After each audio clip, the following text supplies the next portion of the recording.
今次嘅沖繩之旅多得有親戚揸車，咁喺行程上面嘅安排亦都自由咗好多。而呢條影片主要就係想同大家分享幾個我覺得輪椅都可以安心暢遊嘅地方。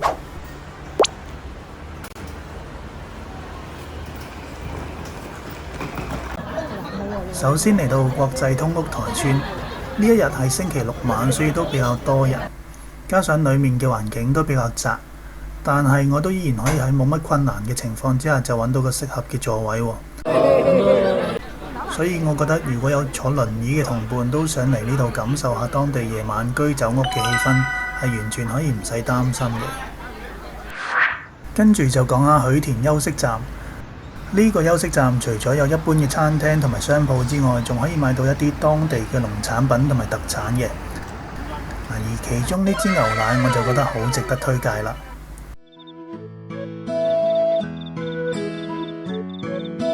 同埋呢度亦都係一個欣賞沖繩海景嘅好地方。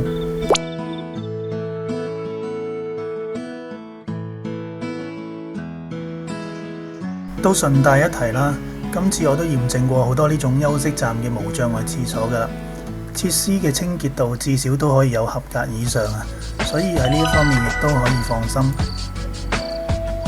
另外，關於無障礙車位，佢哋通常會設計喺一啲最方便嘅位置，例如靠近設施嘅出入口咁嘅，咁需要揾車位嘅時候就可以留意下呢點啦。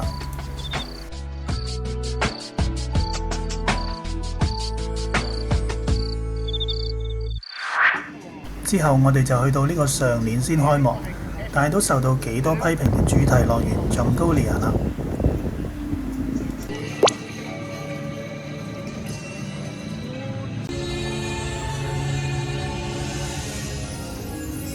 咁呢度係一個以玩活動為主題嘅地方啦。輪椅嚟到其實真係冇咩好做嘅。咁我主要都係陪屋企人嚟玩啦。另一方面亦都抱住一個參觀新主題樂園嘅心態，所以冇乜所謂嘅。但係比較可惜係一如所料，我唯一可以玩到嘅熱氣球今日就真係冇開啦。因為其實事前已經知道佢只會喺啲好特別嘅情況之下先會開放嘅啫。好多人都有嘈過㗎啦，唔知佢之後會唔會有啲改善呢？餐廳方面，環境同埋食物質素都算幾好啦。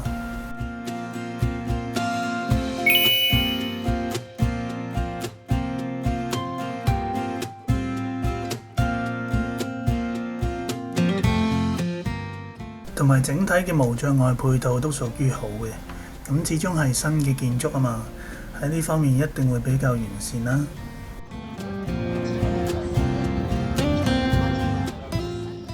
比較想講一講嘅係呢度有個 SPA， 佢裏邊有得預約無障礙嘅獨立房間。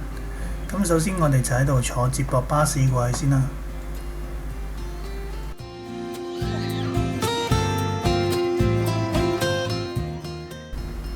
巴士裏面就落晒簾，唔俾人睇到外面嘅環境嘅。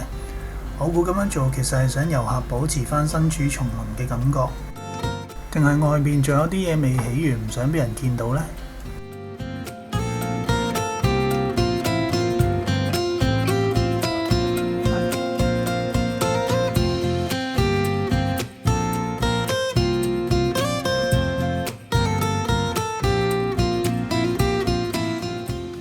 咁呢個 SPA 呢，睇返佢官網就係一個整到好有大自然感覺嘅大眾浴池啦。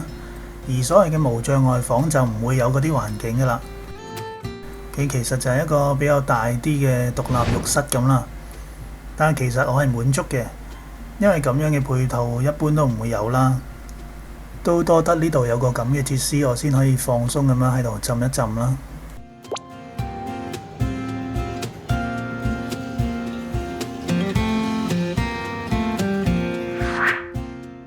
跟住要介紹嘅就係呢間位於恩納嘅 ANA 洲際萬座海灘度假酒店。揀呢度一來係為咗方便屋企人可以玩下呢度嘅水上活動啦，二來我自己都可以欣賞到呢個萬座海灘嘅無敵海景。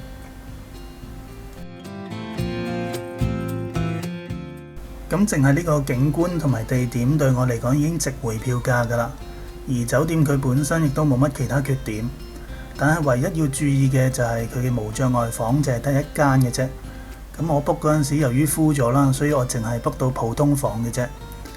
但係問題就係廁所呢度入口呢個位有一級，所以對於我嚟講呢個廁所就入唔到去，用唔到啦。而間酒店淨係得一間公共嘅無障礙廁所喺大堂嗰層，咁所以對我嚟講就有少少唔方便啦。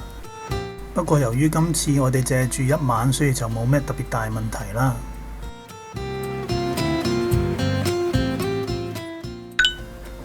由酒店出發幾分鐘就可以行到嚟沙灘呢邊㗎啦。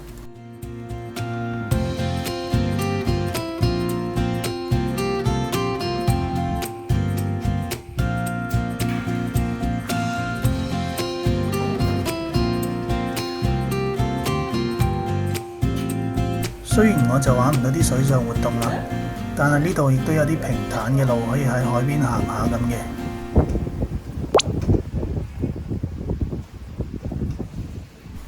而呢邊亦都可以坐低睇下人玩下水。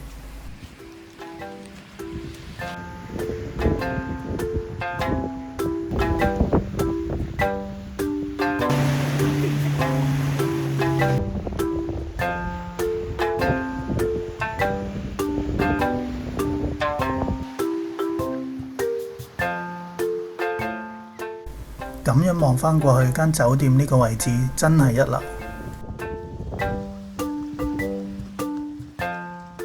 就近亦都有無障礙廁所，裏邊有少少舊，但係都乾淨嘅。酒店嘅附近就係著名景點萬座毛啦。而眼前呢一個活化設施係2020年先起好嘅，通常啲新建築嘅無障礙配套都會比較完善，呢度亦都唔例外啦。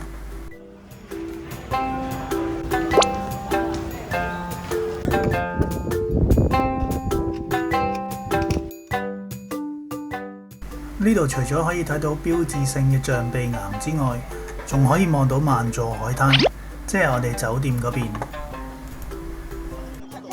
同一日，我哋亦都有嚟到呢個古宇利大橋，不過由於時間關係，我哋只係喺呢個觀景台度停留咗一陣啫。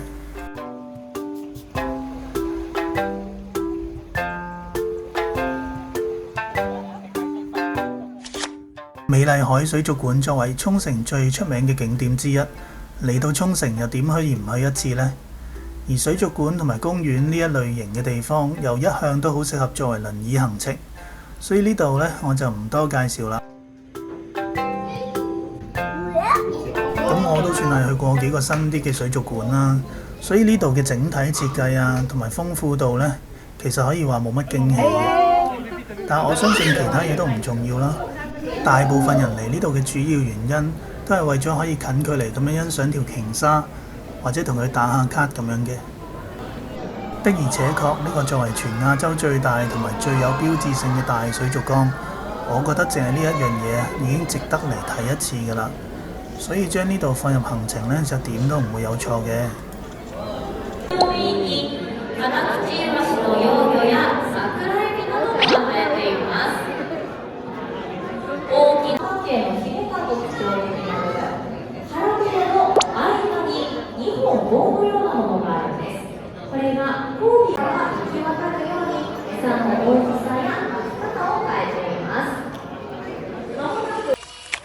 下一個推薦嘅地方就係美國村，主要嘅原因就係因為呢度嘅夜晚燈飾真係好有特色。如果可以撞正放煙花嘅日子嚟到，就更加完美啦。而啲商鋪一般都比較逼窄啦，唔係太適合輪椅喺度行。但係話嚟呢度食個飯，喺海邊行下，同埋感受下成個區域嘅氛圍呢，就非常之推薦嘅。咁本身嚟呢度之前，我就已經做過 research 話有無障礙廁所嘅，但係實際上喺邊個位呢，就揾唔到資料啦。所以呢件事呢，我自己都有啲疑惑。原本就計劃嚟到之後揾到都影一影出嚟，證實佢嘅存在嘅。不過由於嗰日真係太忙，竟然就唔記得咗呢件事，所以都留低咗一個遺憾啦。希望下次再有機會嚟報返呢一樣嘢啦。另一個睇海景嘅好地方就係今次係我第2次嚟到嘅瀨長島啦。呢度主要都係揾間餐廳坐低睇下風景咁啦。而佢嘅結構大致就分為3層，嚴格嚟講佢全部都有斜路㗎，輪椅係去得晒所有地方嘅。只係我覺得有啲窄啦，同埋要兜太多路，所以都唔係咁中意行上去上面嗰層啦。同埋呢度嘅無障礙廁所亦都唔錯啦，所以總括嚟講，對於想睇海景嘅輪椅朋友呢，呢度都係一個好嘅選擇嚟㗎。咁呢度除咗睇到海景之外，仲可以睇到喇叭機場啲飛機起飛同埋降落啦。我呢一日就更加好彩，可能撞正係美國空軍嘅演習啦，不停都睇到好多戰機喺度飛過。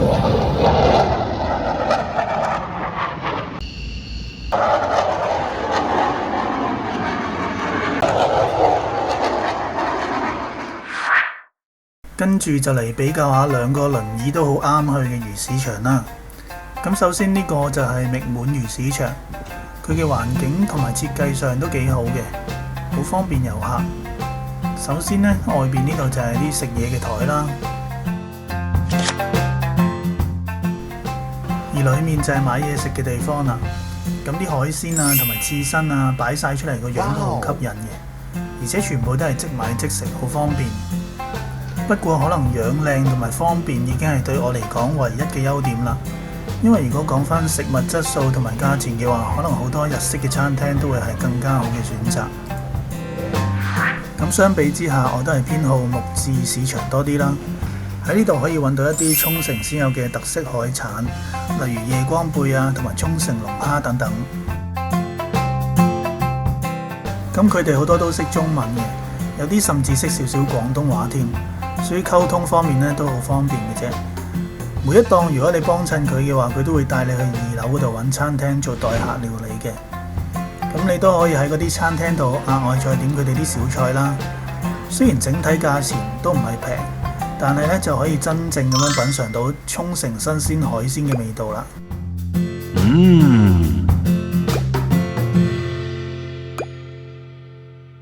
咁今次亦都有個意外收穫喎。就係發現咗呢個亦都係沖繩先有嘅鳳凰螺，而且呢度只係得1-2檔有得賣嘅咋。咁佢嘅味道好唔好食呢？我自己嘅話呢，就甚至可以揀佢作為今次旅行之中最好食嘅一樣嘢啦。如果有見到佢嘅話，不妨都試一試啦。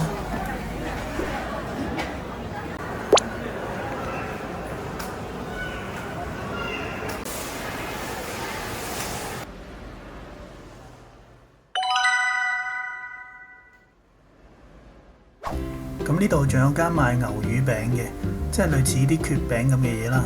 我覺得好好食，所以都想推薦埋俾大家。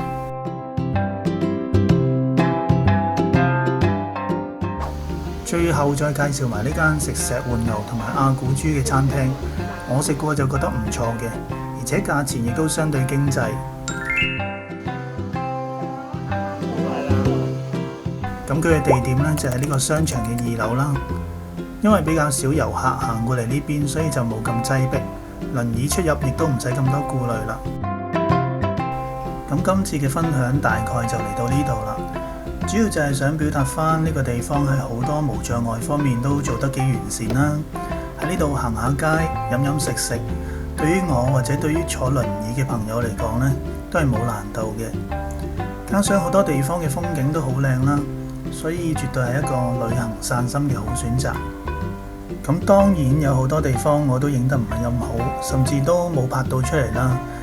如果大家對於無障礙有咩疑問嘅話呢，都好歡迎喺度留言討論嘅。